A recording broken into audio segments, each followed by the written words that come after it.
Behold, a virgin shall conceive. Isaiah 7:14.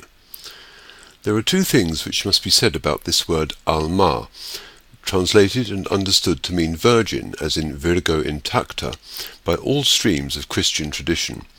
Then there is a misunderstanding to avoid over the word. What must be said about the Hebrew word alma is that it need not necessarily refer to a virgin woman. The meaning of the word, as far as scholars are able to discern, is any young woman of marriageable age, which would have meant a teenager in our terms. Now, while it is possible for any young teenage woman to be a virgin, this is not specified in the Hebrew term alma.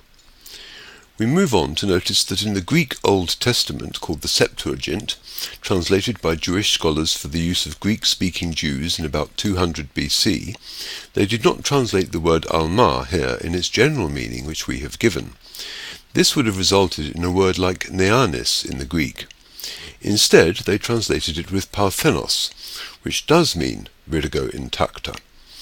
Therefore, even in pre-Christian Jewish tradition, Isaiah's word alma was understood in its possible but not necessary sense of virgin girl. So, while we must concede that while alma in Isaiah 7:14 does not necessarily have to mean virgin girl, it can mean this, and was understood to mean this by Jewish scholars 200 years before Christ, who had absolutely no axe to grind about the doctrine of the virgin birth.